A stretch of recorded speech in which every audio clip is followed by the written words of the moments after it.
Greetings fellow designers and welcome to another video of Cat and Sorcery. Ever found yourself limited to the default Wellman profiles that SolidWorks offers? In that case, this video is for you. In this video, we'll discuss Wellman profiles. I would suggest you watch this video until the end so you can manage your profiles the proper way, cause I'm about to give you some tips that might make your life a lot easier. But before we begin, make sure you hit the like button and subscribe to my channel for more SolidWorks content. Now, to create a Wellman profile, we need to understand what exactly these profiles represent in our software and how they translate into 3D geometry. Also known as structural member profiles, Wellman profiles are 2D closed contour sketches that are saved as library feature paths with an extension of SLDLFP, so they are in fact simple 2D sketches. These profiles can be created to be used by the structural member command, and they can be created in three ways. The easiest one is to create one from an already existing profile. This means we have to copy the already existing file into a folder location and alter it to our needs. The second one is to create a new profile from a new pod. And lastly, we can simply find already existing profiles from SolidWorks content on the task pane and download them to our machine. Of course, these downloaded files can be further modified. But first things first, we need to know where these SLDLFP files are stored so the software knows how to access them. Follow me in the Options menu and from the System Options tab go to the File Locations. From this pull-down menu, simply find the Wellman Profiles option. There you'll find the default file location of the Wellman profiles. Let's navigate to that folder. As you can see, we have a major folder containing the standards of the Wellman profiles. Currently, I might have profiles and standards you might not have on your machine, because I have downloaded some profiles already, but the general idea is something like this. Standards are stored in the folder we have defined in the drop-down menu. Each subfolder defines the type of Wellman profile we can choose. Types might include square or rectangular tubes, pipes, etc. And finally is the size. All the SLDLFP files we have saved are in this subfolder. There's also a small catch which I'll discuss later in this video. Generally, I prefer to leave the defaults as they are and define a personal location for my Wellman profiles. Let me show you. Once you have a basic understanding of this, we can begin by creating our first Wellman profiles. In fact, I will create one from scratch for now. The process is easy. Let's begin by creating a new pod.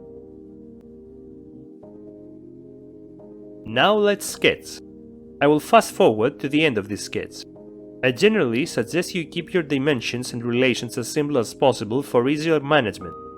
Once I'm done with my sketch, I can save this file. Go to the Save As command. But if you do it that way, you'll notice that we don't have the SLDLFP option. To be able to choose the SLDLFP option, before hitting the Save As command, we need to highlight the profile sketch we created. Let's left click on it. Now if I go to the drop-down menu, you can see that the SLDLFP option is available. Click on it. I will give a proper name, and then I must define its correct file location. I will choose a fictitious standard, and inside there I will create a fictitious Wellman type. Once done so, my Wellman profile is saved. Let's go to a part and try applying the Wellman profile.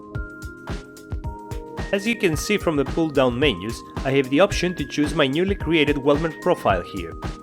And now this is where things get interesting. Let's apply my new Wellman profile on these segments. I will create another structural member, but this time I will use one of the default options given by SolidWorks so we can compare.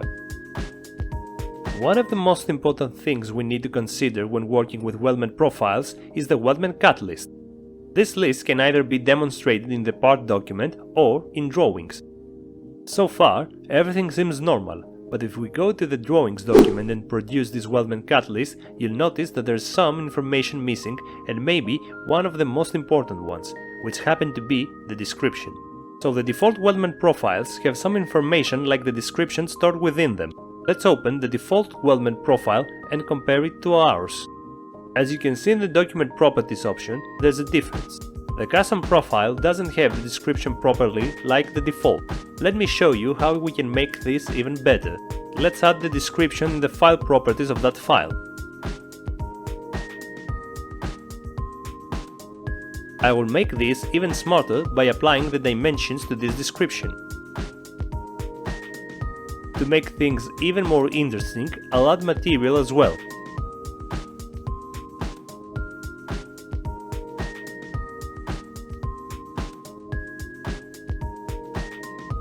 Let's test my renewed profile again.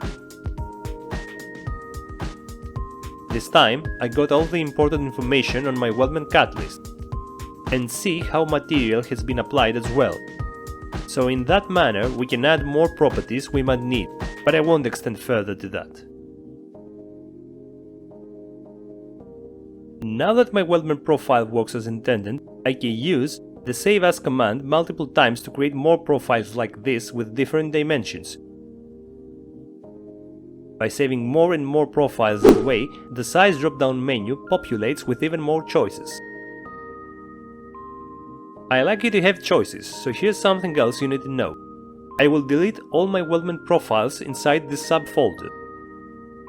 And I will move this SLDLFP file into the Sorcerer's Materials folder. Now, if I try to access this document from here, you'd see that I have no choice of that document, and not in size either. But did you know that if you have configurations within that document, things would be different? Let me show you an example using this Wellman profile. I will create some configurations in Fast Forward. If you don't know anything about configurations, then check out my other video. Now that the configurations are ready, let's head back to a testing document. This time, you can see that the Wellman profile document name can be selected from the Types drop-down. And if we go to the Sizes drop-down, you can see that the configuration names are selectable sizes. Amazing, right? Generally, by using the Locate Profile option, allows us to choose only specific points on the profile. But what if I want something more advanced? By adding points with the point command on our Wellman profile, allows us to have more options when Locate Profile is activated. This allows us to locate profile to areas we consider critical.